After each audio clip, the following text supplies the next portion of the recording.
listening to Oilersnation Radio, a member of the Nation network of podcasts and delivered by DoorDash. 1 hour of straight hockey talk with Dan, Rick, Tyler, and Bag Milk starts now. Are you guys having fun over there without me? I'm looking at a pie chart of nationality split from Oilers defensemen all time. And there's a little sliver up there for South Korea. Who's that? Alex Plant. Oh, yes. How could we forget? How many games did he play? 4? I'm going to guess 4. No, he played like half a season, didn't he? Did he? Why he's Shit. It took a while for us to realize he might not be very good. Who's the other guy they had that was young? Colton Tuba. I had high hopes for Colt Tubert. He was part of the Dustin Penner trade. 13th overall. Yep. Yeah, whoops. Good Western League He boy. played 3-6. Oh, no. He only played 10 games for the Oilers. That was close. Plant? Yeah. Plant. How many did he play for Oklahoma? A lot more than that. More. Between Oklahoma and Springfield, he played almost 200. Who were the other Over 200. 2 first-round picks? The other Sam Gagner, and then it was Riley Nash. Yeah. Bingo. There you go. Riley Nash is still in the league, and so is Sam Gagner. They're both still in the league. Sam Gagner's actually having a good start in Winnipeg, too. Good for him. Are we sure that's not Brandon Davidson? Oh, yeah. Someone said they look alike or something like that. Who's that? I forget. It was a TikTok. There was a TikTok. It was the... Oh, was that one where they were trying to guess? Yeah, trying to guess Gagner. And the one guy's like, the guy who hurt McDavid. Brandon David. David. How fucking dare you? Brandon Davidson would never.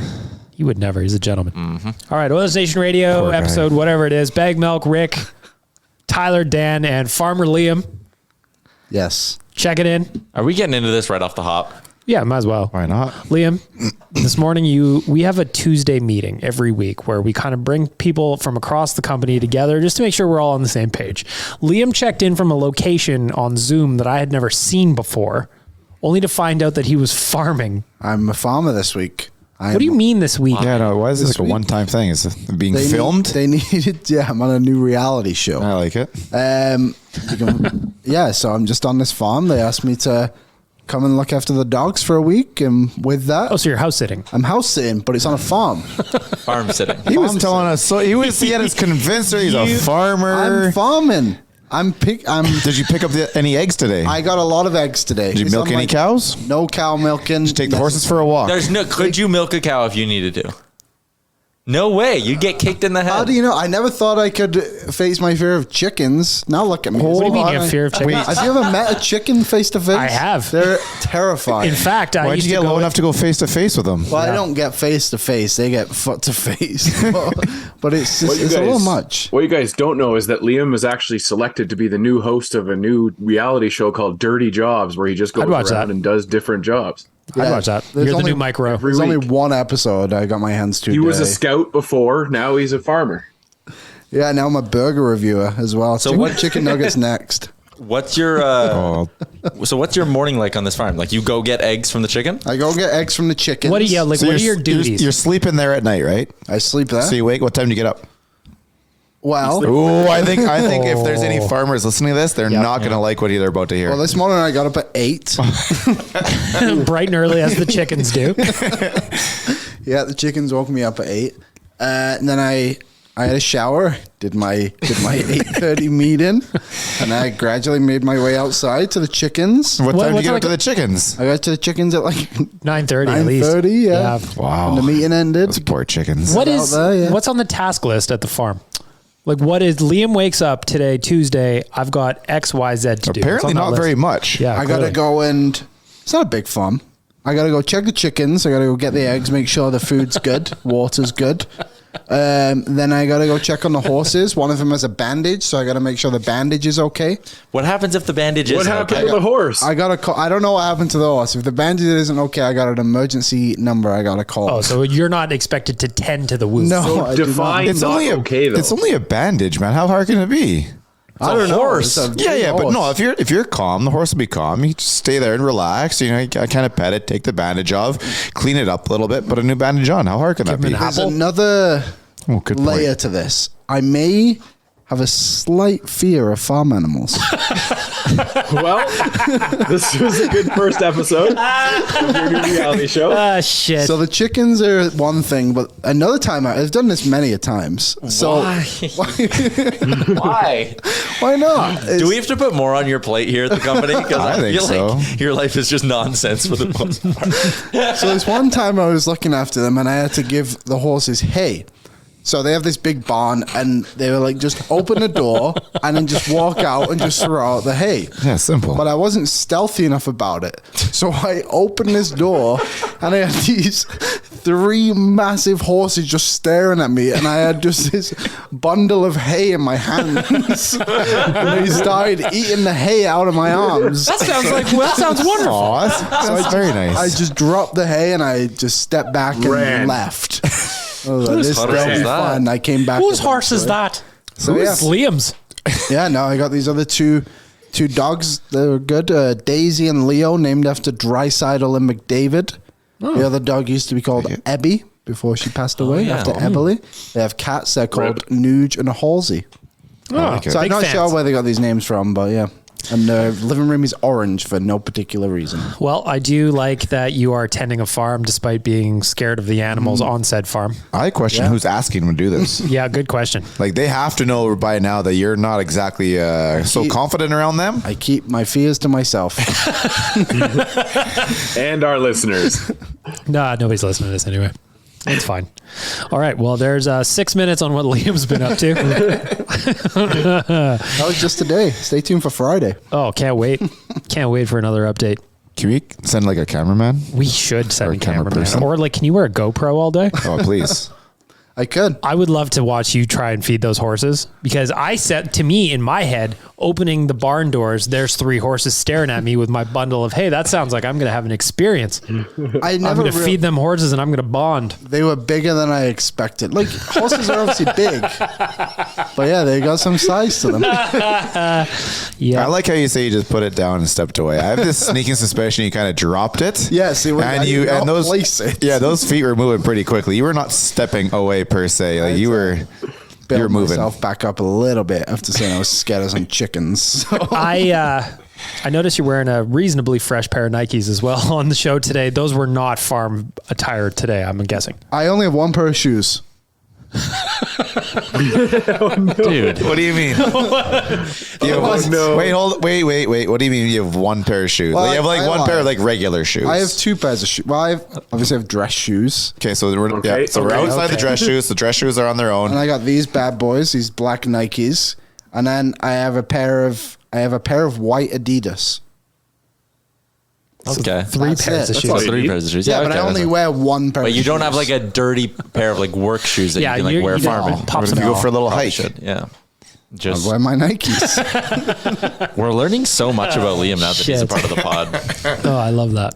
All right, Tyler. Okay. Well, we Need got to some find a business shoe to get person to. for him, though, I think. 100%. We need to get him more than 1 good shoe.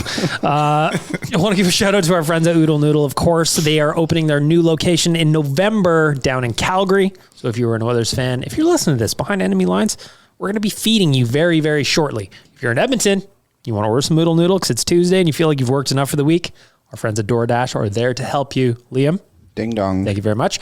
Tyler, what is our delicious debate today? What was the most impressive part of the victory last night over the Pittsburgh Penguins? You changed it on Yeah, the you spot. you changed it. Yep. fine, that's fine. Figured it's more appropriate to start with the game last night, though. So Okay. that is your delicious debate. What was the most impressive part of that victory by the Oil? Well, I'm going to say the response for me was the most impressive part because I'm not going to lie to you. After the first period, I went, well, that was one for you flushed that first period. Nowhere to go but up from there. And the fact that the Oilers responded in the second period with a franchise record 26 shots on net to try and pull themselves back in it. I liked the pushback. I liked that they weren't just folding their cards, laying down. I also like that temporary scary moment when we all thought Connor was going down. The team kind of rallied around it and kind of started going. So I thought you were going to say that you just liked that moment. You liked the adrenaline. listen, I was at the last one. PTSD. Yeah, I have a little PTSD. I was at the last one and that one scared me real good. You know how confident I was that he was going to be okay? He left the game. And you went to hockey. No, I didn't. I did go to my beer league game after Yeah. the Bet on hockey it. game, but I was at the Oilers game, Right. sitting there. see McDavid go down. I go, you know what? He's going to come back. And I know a tweet saying McDavid's back will do numbers. So I pre-typed out the tweet. I tweeted, do that. I typed out I tweeted, Connor McDavid is back on the Oilers bench. Close phone. Let it sit there. TV timeout. Pulled out my phone. Watched. Bang, there he is. Send. You were first, or you were really early on it. I was first. Because I know Dan, he was at the game last night too. He sent a picture, but he was way late after you by the time he got there. Because he didn't pre-type out the tweet. You should have taken a picture of McDavid earlier in the game and then just tweeted that one out. But Dan, your angle isn't as good, is it? Like you're above the bench. No, you're above the bench, right? But he's staring at the bench. Yeah. If I remember correctly. I'm behind the bench, so I heard the crowd first before I saw him. Anyways, that was nerve-wracking. But we'll talk about that. You're right. They used it as a rallying point, and that's great. Liam, what do you think? I just think the fact so many players were able to contribute was really good to see. I like the way you say that. I do too. Contribute. Contribute is the way we say it here. Contribute. Oh, you spawned the language. I was going to say he's right. Aluminium. Aluminium? Vitamins? Vitamins. Yeah, anyway. So, just how many people were able to be part of the win, to go out and push us over the top. I think that's something that has been missing from this team all season right now, right? Yeah, I think it was definitely like the second. It was everybody outside of Connor and Leon that McDavid didn't have a point. Well, that's what I mean though, right? Like I was getting frustrated there in the first period after that Crosby goal, even after the Barry goal. I didn't really clap too much. I was still a little frustrated, expecting them to play like they did last year. And then they started to come out afterwards. So I'm not going to sit there and pat them on the back too hard. I'm just going to give them like the little head nod and say, you know what, that's kind of what we expect. And, good game, and get to the dressing room and let's get on the plane. Dan, you were at Rogers Place last night. What did you see? Well, you guys have really nailed it talking about the comeback. But for me, I think it was the Brian Rust goal right before the penalty there by Petrie that I feel like was what triggered the Oilers, because that shot was a nothing shot on the back of Campbell and it went in the net. And after that, it just seemed like this team realized that shooting the puck, good things can happen. And, you saw it from Evander Kane with 8 shots in one period, and the rest of the team, followed suit. So, for me, it was just the fact that they started shooting the damn rubber and good things came out of it and came about from it. I like that, Dan, because I always tweet, shoot from the parking lot, create your own chaos. And I thought last night in the second period, and to a little bit of a lesser extent in the third, the Oilers were doing that. They were ripping shots on net. Jari, to a point, stood on his head and was kind of keeping Pittsburgh in the lead, but then the dam kind of broke. But it was so much more than just shooting the puck. It's like they were playing on their toes. They were advancing. They were advancing. Everything was going forward. It wasn't about playing flat-footed. It wasn't about playing on your heels. It was about being on your toes and playing forward. And they started doing that, which led to the shots, which led to the goals. They weren't playing the game where they were getting cute, I thought, where they're taking a bunch of shots, but they had guys going to the net. They had guys going for rebounds, and like the Nuge one from right and tight outside the goal mouth. There was the Tyson Barrie goal that took a couple of lucky bounces. You need that sometimes. Sometimes you need those bounces, and that comes from when you're trying to play a game that's not too cute. It's not always the perfect 2-on-1 passing play or whatever it is. Last night, the Oilers were getting greasy, and they got rewarded for it. But I said this I think I said it on Friday on the podcast, maybe it was last Tuesday, I don't forget, that when we give up these too many goals a couple games in a row, then they started to tighten it up. And then you see the offensive outburst, right? So I got a little ahead of myself there last game. The really tight game that they played well defensively and was just defensive was St. Louis, right? Like offense was a secondary thought. They weren't pushing the river there. They played a very strong defensive game, which I think gives them that confidence going to their next game when we can do this, we can play like this properly, and then it really elevates their offense from there. What do you make of that? There was a bunch of things that really stood out to me. One, it was the way when Connor went down, Leon kind of just cracked his knuckles and was like, I got this. Fine, I'll do it. Yeah, I got it. This one's on me. And he went and he held up his end of the bargain. His goal was a beauty. Beauty. Like I said, I was at the game and Nuge scored to make it a 1-goal game or tie the game at that point. Yep. And I was like, 90 seconds left. I'm going to go take a piss. And I missed the Draisaitl goal. So I'm upset about that. But Draisaitl was outstanding. And also, I thought Evan Bouchard had his best game of the season. I think they all did. I think a lot of Oilers did, but Bouchard specifically, like the pass to Zach Hyman. First goal? Yeah, there's no defenseman on this team other than Bouchard's capable of making a pass like that. Like splitting Malkin's legs and putting it right on Hyman's tape in stride was just spectacular. And that wasn't lucky. Like he took a look back before he got to the puck. He knew what he was doing. Mm-hmm. And that game as a whole was kind of, from a Bouchard only perspective, like that's what makes him so exciting as a young player, right? Is like, man, when he's on, the way he can command the game from the blue line, the way he creates offensive chances and all of that is just, it's so impressive, and it's an elite skill that he has. And yeah, he's got to clean it up in his own end, and that'll come with time. He's only 22. He hasn't even played 52. He hasn't even played 150 games in the NHL yet, right? That's correct. This time around. But he'll all that other stuff will come, is my point. And last night I thought the offensive side of his game was just outstanding. Another thing I want to ask you guys about: 6 games now, 6 games with a PK goal allowed by the Oilers. What do you see in, like, the first one is the one that went in last night. They were solid for the other 4 chances. So 1 for 5. And one of those is 4-minute as well. Oh yeah, the old, next one's 4. Yeah, the old Daryl clipped him a little bit there. But what do you make of the PK so far? Is this just early season rust? What do you see? Everything before the second period last night was just a weird start, a passive start to the season. I want to see what happens from that second period on. And at that point, I think everything has looked good so far. Liam, you're a head scout. What do you see in the PK right now? It doesn't seem to be in sync. Like, they don't seem to be like playing together as a unit. Like, there was that goal against Carolina where they literally just burst through and from just stood there. It's like, what are you doing? And even on that first goal, who was it who scored the first goal? Raquel? Yeah. On the power play, it's like Devin Shaw kind of comes over to go and get him, then he moves, and then the defenseman doesn't know what he's supposed to do, and it's like, they just don't really seem to know their And that was that assignments. shot that went over the glove, right? That was Yeah, that it went- stupid. that shot was very hard It's to a hell stop. of a shot. It was. Very hard to stop that one. But if he's put under pressure by the right guy, he's probably not going to get that He doesn't shot. get to move. He had a in lot that of way, time yeah. and space. Yeah, and that's the thing. It's just kind of stupid errors, which luckily we're only, 6 games into the season, so we've got a lot of time to work on it. But I think just getting in sync on the penalty kill is what the Oilers need to accomplish. It's like the power play just clicks every time, right? So And now they're starting to it's mix just- some new guys in there in that regard as well, right? Like Tyson Barrie's killing penalties, and he never really killed penalties in the past. A guy like Ryan McLeod is still pretty young into his NHL career. He's learning how to kill penalties. I'm looking last game, Evan Bouchard. Yeah, Fogel's one of them as well. You're right. Evan Bouchard killed 251 on the PK. Like, he's a guy who doesn't do that a lot. So I'm willing to give them a little bit of leeway here.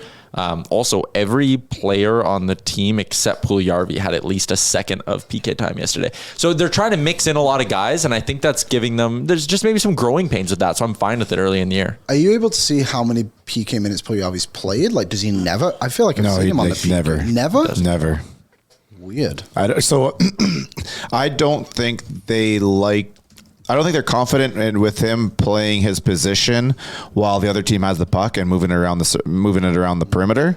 Puck battles, I think he's probably one of your best ones on the team, especially in the other end. Long stick, dude, that's got to be a good thing, right?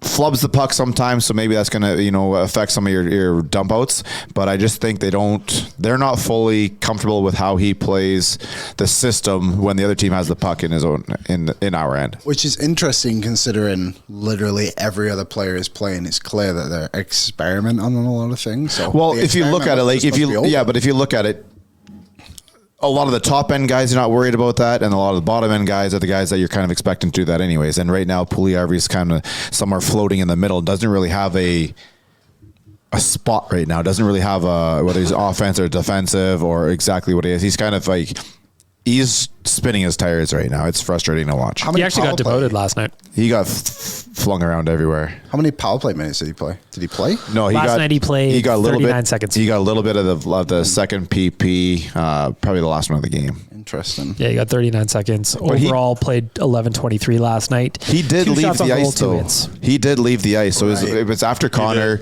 He was taking a couple of strides. I was watching him as he would look back at, I can't remember his right foot. He took about 3 strides, and each time that one leg really wasn't there. So I don't know if it was the leg or if it was the skate, because he went right off the ice and was gone for a little bit. Can I go on a rant? Sure. There's something driving me a little crazy right now on the old Oilers Twitter sphere. Do you need help I'm from excited. a farmer? Not quite. Okay. Maybe later. Yeah. I'll stay locked in. So Excellent. Jesse Puljujarvi and Kyler Yamamoto are both struggling to find the back of the net right now. I think that's fair. They're both getting minutes in the top six, and they're both kind of failing to convert on their chances. Yamamoto is stumbling over his feet when he gets the puck at times. Puljujarvi is doing the same thing. It's just neither of them are fully in rhythm. But now there is the crowd of people on Twitter who are using Yamamoto as like a scapegoat for why Puljujarvi's struggles are okay. It was also Nuge before that. It was Nuge before that. But every time now Yamamoto misses a chance, you go on Twitter and someone's tweeting the joke that they think is so fucking funny. Oh, Yamamoto's got to bury those chances if he's going to stay in the top six. Because that's what people would say about Puljujarvi. And it's like, just because there is a section of media / fans who appear to be anti-Puljujarvi to some extent, that does not mean, and it is not productive at all, to then try to counterbalance it by being overly anti-Yamamoto. Like, they're both young forwards. They're both going to be a little inconsistent at this stage in their career. Yamamoto does great, and that's the other thing that drives me nuts. When Puljujarvi isn't scoring, the people who are diehard Puljujarvi supporters will sit there and be like, well, look what he does away from the puck. He's so good in the D zone. He's getting to those areas. Blah, blah, blah, blah, blah. List goes on and on. And with Yamamoto now, it's like, oh, he can't score. You got to pull. Look at the numbers. He's never good with McDavid. He's never good with Draisaitl. Blah, blah, blah, blah, blah. Okay, he forechecks like a demon. He creates turnovers, and he creates space for those guys. If you're going to sit there and be pissed off because there's a certain section, again, of fans and media who are always dumping on Puljujarvi, how do you think it's okay to then sit there and shit on Kyler Yamamoto, who's had a bad 4.5 games or 5 games to start the season? Jesus. So had everybody before the second period yesterday. Yeah, there's also sort of 5-on-5. It's just weird to me. There's a lot of people that it almost seems like metaphorically they're drowning with their stance and they're trying to look at anybody else around them to pull them down with them. Yeah. I don't get it at all. It's like I said before. It's a need to be right. Yes. Before the sights got turned on Yamo, there was also a lot of the same kind of talk about Ryan Nugent-Hopkins. And then what happens? All of a sudden, my boy rips up 7 points in 4 games and goes, oh, well, I can't shit on Nuge anymore. Well, now we need to look for another target. There was Evander Kane in there because in the first couple of games, he was kind of missing some chances. They're like, well, Kane. I saw somebody comparing him to Cassian yesterday. It was actually a funny line I saw where they were like, I thought the Oilers traded Cassian. Turns out he just changed his jersey number. I thought that was funny, even though it's not true. Good joke, but like, terrible. Come on. You know what I mean? Like, you can't just further your point by grabbing somebody and trying to pull them down. It doesn't work that way.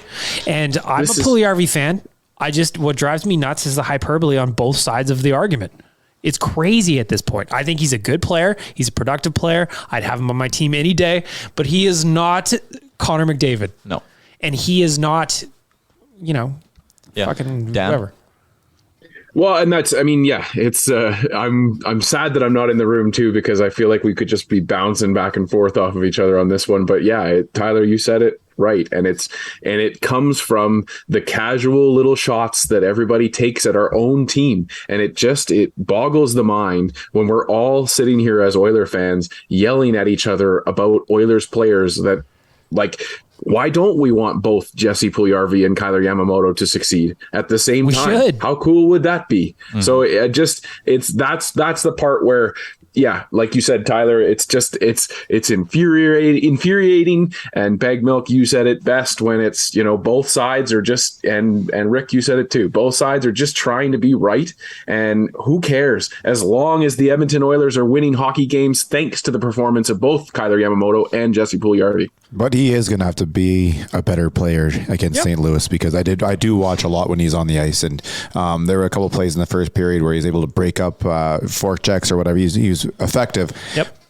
But after that, he was a little bit little bit lost. And I just think that we need to leave that third line. I want the coaching staff to leave that third line together and allow them to really find their way. Well, and I just also think that you saying he needs to be better is appropriate. It's not he's awful or he's the best at this. No, and I mean, I know everybody claims to be the biggest fan or whatever. Like I am. I'm a pretty big fan of the kid, and I've whatever. Everyone, you know my story. Anyways. It doesn't mean you're always right? So he can't always be the greatest player. He did not have a great game last night. He's got to be better. Liam, you want to say something? But here's the thing too, Rick. It's, we're talking about how great the performance was from this team. This team needs to be better in that first period. And it's not, not any one player that let that Pittsburgh Penguins team. No, but he was just spinning his tires. He was spinning his tires last night. Even when he gets out there, he was not having successful shifts. He got a couple of power plays there. He dumped the puck along the wall, didn't get it behind the net. It went to the defenseman. They cleared it out. It was, you just got to be better. Yeah, I thought again, the arguments on Twitter are ridiculous. Yeah. And I think sometimes there's a lot of it where people only watch / pay attention to the Edmonton Oilers. And that's fine, right? Like, they're your team, all of that. But then they make these insane statements and, Yamamoto hasn't scored in 4 games. Guess what? A 20-goal scorer, which is good in the NHL. If you have a 20-goal scorer in your lineup, in your top 9, that's like really good. Do the math. Yeah. That means they score once. Can we get some Yaremchuk math? Once every 4 games. Think about a player, a 20-goal guy, he's probably good for 1 or 2 multi-goal games a year. That means there's going to be 8-game stretches where he doesn't score. Like, this shit happens. A 20-goal scorer scores once every 4 games on average. And a lot of secondary scorers are streaky scorers. That's why they're secondary, which means they're going to go through highs and lows. And that's just what happens. Unfortunately, we started the year as every secondary guy went through this same lull at the same time. But now you're starting to see some of them heat up. Hyman's got 2 goals in 6 games now. That's almost a 30-goal pace. Nugent Hopkins has 3 goals in 6 games. That's a 40-goal pace. Evander Kane, 2 goals in 6 games. That's a 30-goal pace, right? Like, you're starting to see these guys again. That's great. It's a great point, Rick. Like, they're streaky scorers. That's what they are, though. They're going to go through 10-game stretches where they score 7 goals. They're going to go through 10-game stretches where they score 6 goals. Or, sorry, where they score 1 goal. And, like, that's just the way it is. But I was sitting there after the first period and I was going, you know what? Like, it's about time for a lot of these bottom level guys to start getting their first point of the year, and it was about time for the middle guys to start getting their second and third point. And in the second period, all that stuff took off. Looking at guys that are still off the board, looking for their first point of the year: Jesse, Devin Shore, Warren Fogle, Marcus Niemelainen, and Dylan Holloway. And he has had another one in front of the net, man. That guy's got at least one, and they call them grade A chances, but it's a little bit fuzzy though, because he's like standing on the crease. The goalie's right in front of him. I get where you're saying it's a grade A chance, but it's also really tough to score that one because the goalie is so damn close. Yes. I will buy all of that. You just got to keep going, and they will start going in. You just got to keep going. He's got to keep that confidence up. The way I look at it is kind of like Evander Kane in the sense where it's just he was getting chances. They're going to go in, and now they are. The Carolina game when the guy had like 3 tries and he couldn't get him one? Yeah, it's just like way she goes sometimes, Yeah, he'll figure it out. Way she goes sometimes. But I do think the team cracked something in that second period, and I am fully expecting to see that roster, that type of game tomorrow night. There's moments in every year that just change the season. All the time. We do this, though. We do this. We go through 4 or 5 games of letting all these damn goals and all these PK goals. It's ridiculous. It's frustrating. And then we start to tighten it down. And when we tighten it down, we have no offense, but we're not letting up a lot defensively. And then all of a sudden we get it all going at once and we pop up a bunch of goals. What was it last year? Did we lose 12 in a row? 11. It was 2-11. 2-11 and 2. And then we went to the Western Conference Finals, right? Okay. Could you imagine the Oilers started the season at 2-11 and 2? Just the meltdown that'd be happening. Yeah, I wouldn't recommend that. Nope. Ask Canucks fans. Yes. They are what, 0-7 right now? They're not even that good. Are they 0-7? Do you know, actually, just a quick thing on that. I said jokingly, and now it's kind of coming true a little bit, that Bedard would go to Vancouver. Yeah, I saw Waz say something about that too. Like, I really hope you guys stop that. No, you don't. I hope this kid ends up in like Philly. Yeah, I'm just trying to find something that's insignificant. Yeah, Philly's fine. Yeah, he can go hang out with Frank. He can go hang out with Frank. Very good. But yeah, I mean, the hockey. Oh, sorry. Go ahead, Dan. I was just going to say, before we get away from the game too far, I also just want to say, and I don't know about Rick and Tyler with you guys being in the building, your experience, but Penguins fans need to chill the hell out. I saw a jersey toss last night from a Penguins fan. Well, that was the tip of the iceberg. These guys, like, I just want Penguin fans that are listening to this podcast, which I'm sure is zero, to understand that things are going to get way worse before they get better for you guys. Like, it just... What was going on? Give me some context. I saw the jersey toss. That's not about the jersey anymore. It's about the person doing it. He wants his buddies to think he's cool. It's so stupid. You know what's real cool is throwing a $300 jersey on the ice. Dude, if I was running the arena and a home team fan did that and I had his name, I would definitely ban him. Your team is 4-1-1, by the way. Yeah. They've won some championships recently, and man, were they mad. Like, I don't know. It just, for me, it's, when you've had as much success as a Penguins fan that you've had, and you're acting like that, and throwing the jersey is just the tip of the iceberg. I don't want to go into everything that I heard and experienced outside of the arena last night, but just chill out. If you're going to have a jersey toss, you better be looking like Vancouver is, because they had 4 hit the ice the other night. So stupid. Let it rain jerseys. And then someone burnt one in the oven, right? Was that an oven? Yeah, well, I don't know. Yes, barbecue. Barbecue? Yeah. Barbecue. Oh, good for them. Even worse. And they added the owner with that tweet, so they meant business. That kind of ties into word association. Do we want to do that? 1 sec. Oh, okay. 1 sec. I'm just so excited. I know you are. I got to give a shout out to, we're talking about lighting things on fire, and that just reminds me of my friends at Cornerstone Insurance.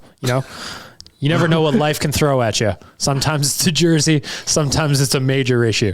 My friends at Cornerstone are going to be there to help you regardless of what comes your way. Auto, residential, commercial, life insurance, they've got it all at cornerstoneins.ca. Cornerstoneins.ca. Go make sure that you've got some protection on your house, your person, your whip, whatever you need. Now, Tyler, you may do some word association. You mean now we may pause for an ad? All right.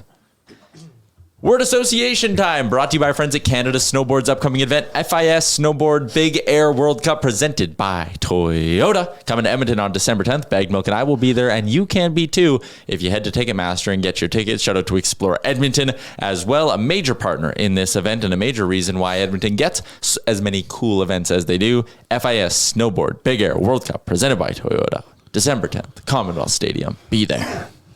Be there. I like how your ad read was very sing-songy. It went kind of like, go to the thing and a gun. And That took a nice turn. I liked it. It was very rhythmic. Keeping up the energy. I like it.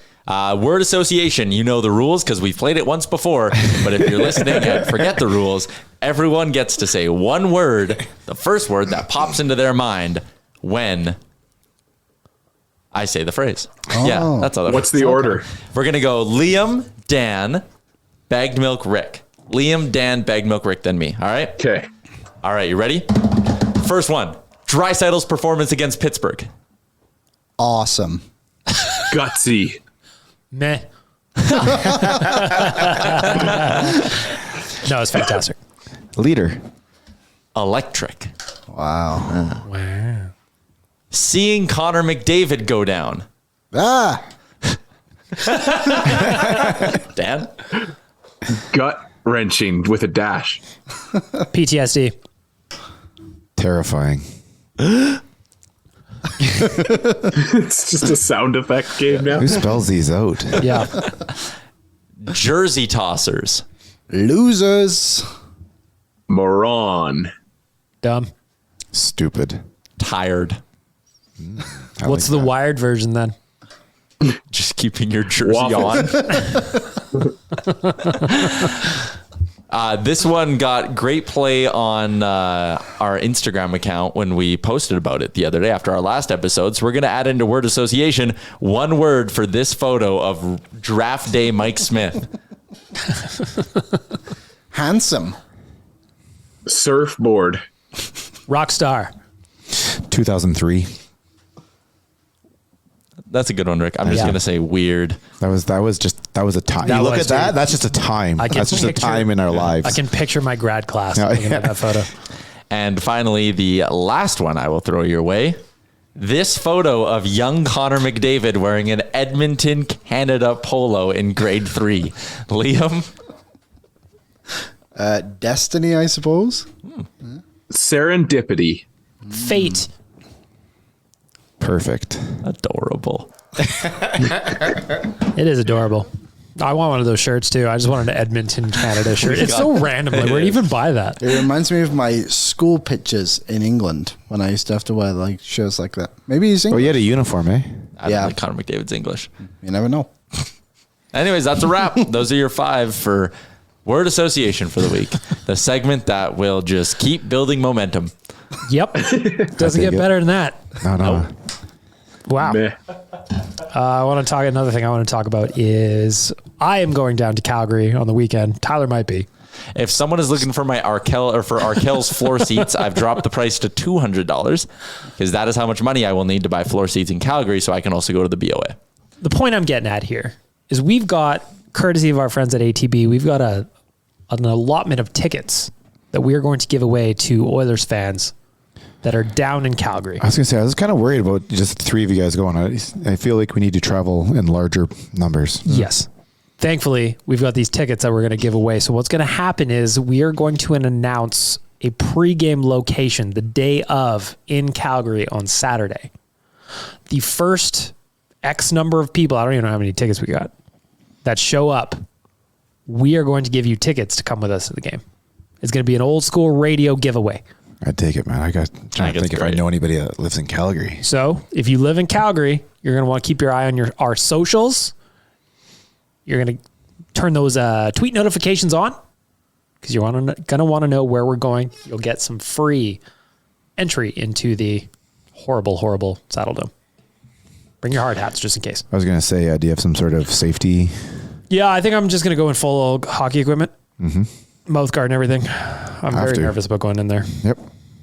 Roof may fall on me. So again, pay attention to our socials. You could be coming with us to the BOA if you live in Calgary, or if you can just get down to Calgary if you want to do a little gambling on where we're going to end up. Liam, you got something to say? I'm good. You sleepy? This farm days. Farm life. I get it. Looking ahead at the Oilers road trip they've got coming up, St. Louis, Chicago, Calgary. Then they're back home on November 1st against Nashville. So I just want to ask real quick, what are you guys expecting round 2 against St. Louis? We just saw them on Saturday, arguably one of the most painfully boring games that I've witnessed in quite some time.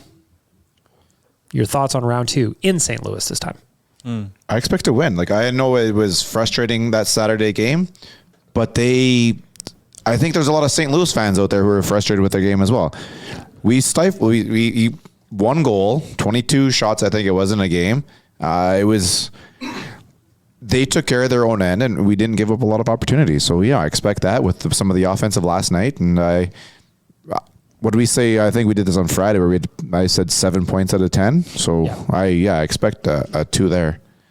Tyler, what do you expect round 2 against St. Louis? I expect the offense to break through. I think this is an Oilers team that's just too deep and too talented to get shut down in 2 straight games by the same team kind of thing. I know there's the Pittsburgh game in the middle, but I don't think Pittsburgh can hold you off the score sheet in back-to-back games. I expect the offense to get going. Yeah. Liam? Yeah, kind of just the same. Just take it to him, I guess. Play your game now. Don't let them dictate the game. Mm-hmm. Yes. I would say, Dan, before I get to you, they got to be a little bit, again, get greasier. Like we saw last night. Take your shots, but make sure that they're worth it. Somebody's crashing to the net, getting right in front, going to clean up the garbage. That's how you're going to beat a team like St. Louis. You're not going to beat them with pretty passing plays off the rush. You might score 1 or 2, maybe. You got to play on your toes. You got to be aggressive out there. You can't be passive. Yep. Dan, what are you thinking for tomorrow's rematch against St. Louis?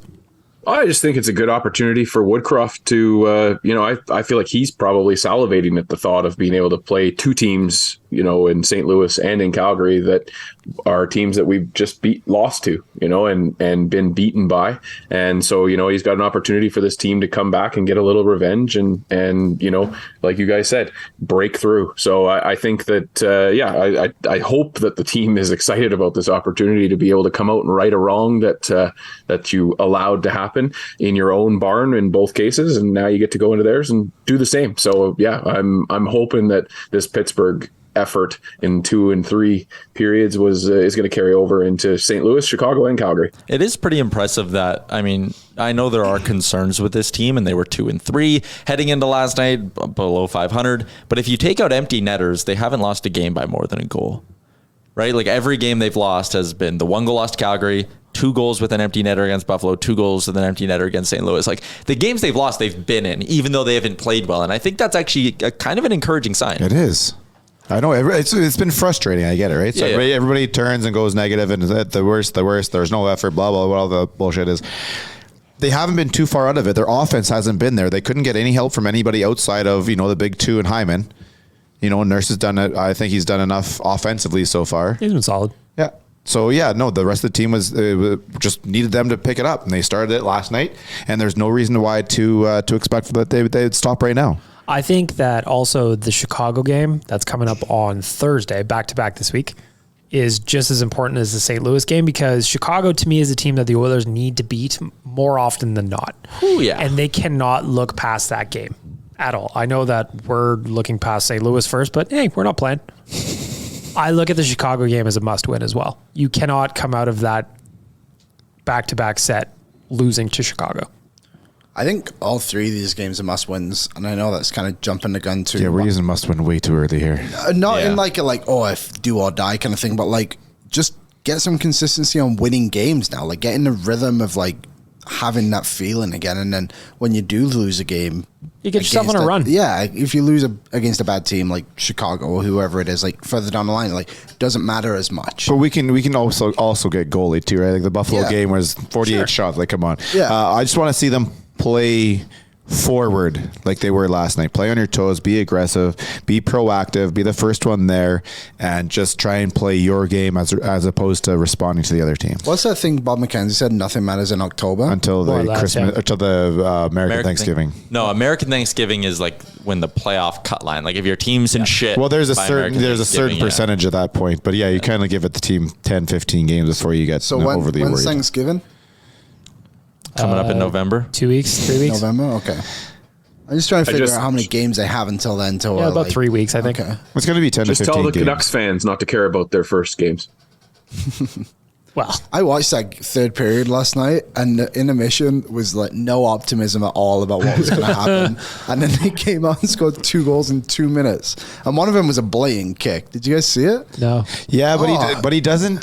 The kick rule is just so stupid. It's arbitrary. Get rid of it. Like it's so complicated. As long as your skates on the ice, it should count. And that's what it was though. I think it was skate stayed on the ice the whole time. So he twisted his foot, but he twisted his foot into like a forward trajectory, but he didn't make a kicking motion. It's kicking motion though. That's honestly, I don't really mind it. I know it's frustrating, but it's a kicking motion. If your foot goes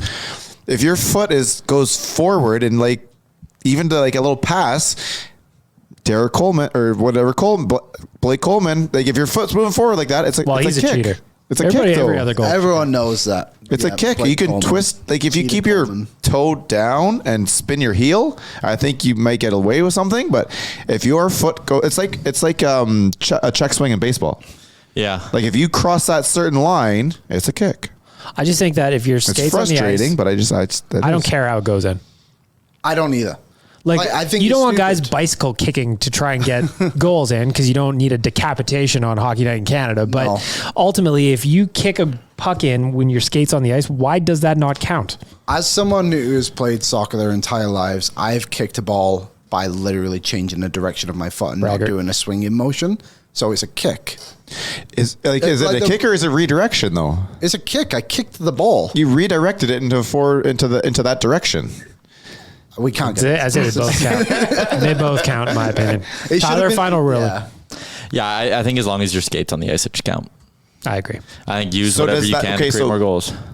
Therefore, you'd say and I believe Coleman's skate was on the ice, no? But he kicked it. Oh, but he's a cheater. But if where are we saying that to go? Because I think if you're stopping, you can use that 1 foot. That should have been a goal. To extend it, but that's a kick though. It should have been a goal.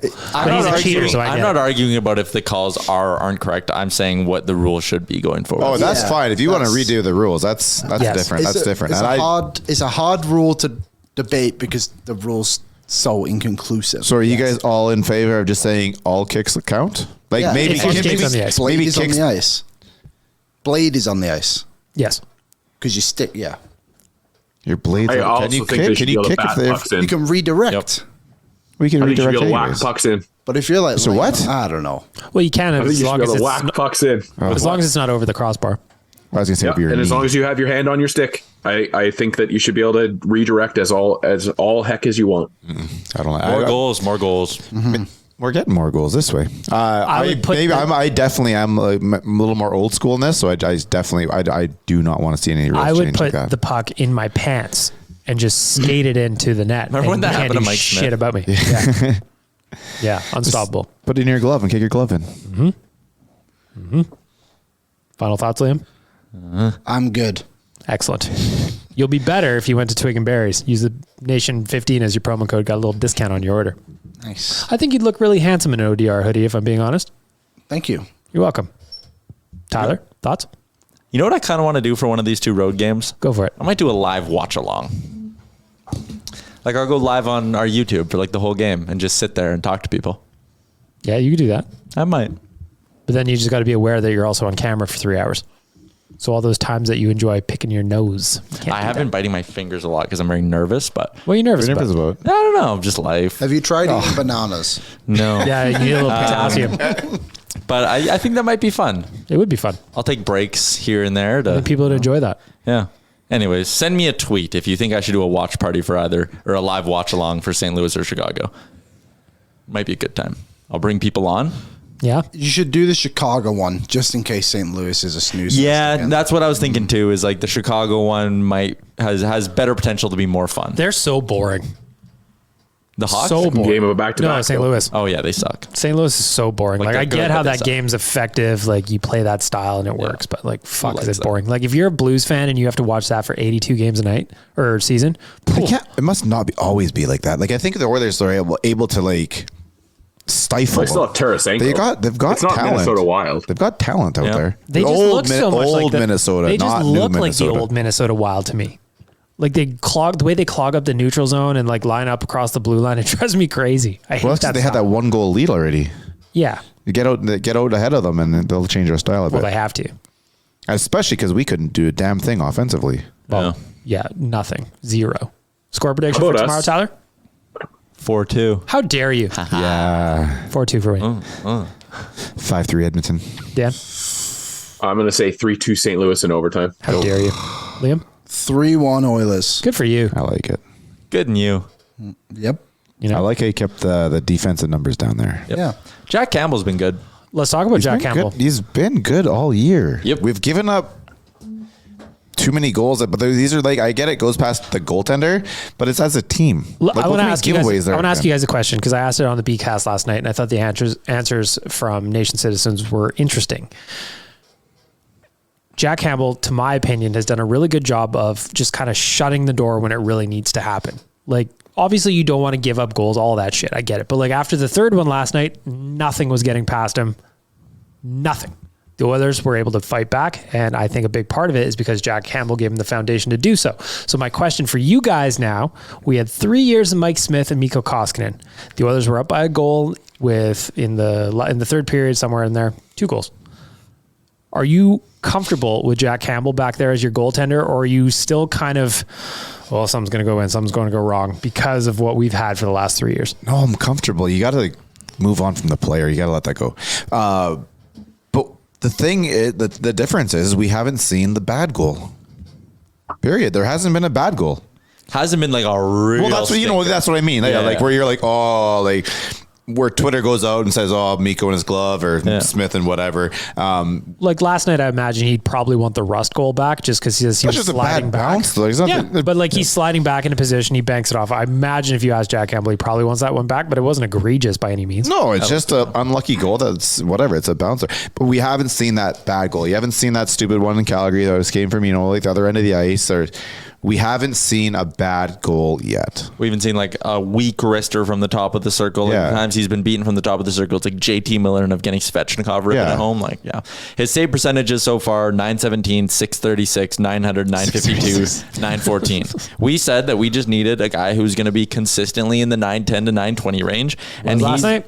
Like last night, I think was a great example of what Jack 914. Campbell What's his season average right now? 895. That's but that's that 895? Calgary one, so is it? Yeah, I mean, 885 is what it is. We have not been good defensively. What I will say is 895 is basically what Mikko and Mike Smith finished the year at last year.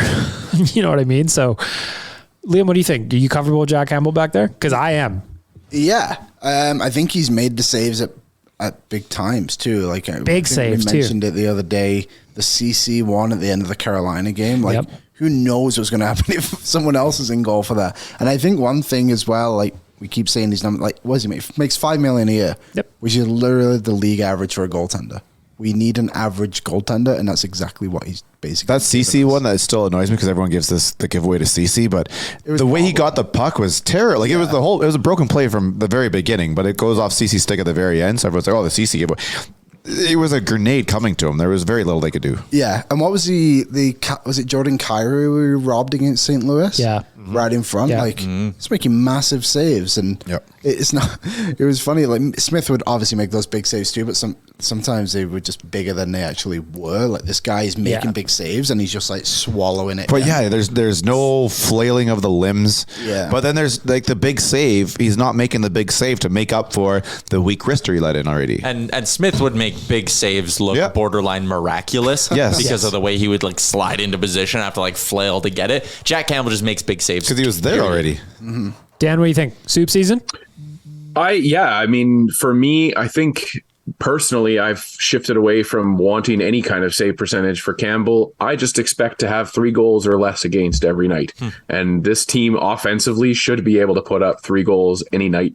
On any given night. And so to me, that's the recipe for winning. And Jack Campbell does that just because situationally we're seeing it more and more. I think that as the game gets tighter and as the Oilers start to play in front of him, he rises to the occasion as well. And that's all you need from a goalie with a team as offensively gifted as this team should be. So yeah, for me, it's that 3 goals against number, and more often than not, he's hitting that. So that's what you want. Do you think that because of him or because of the defense in front of him?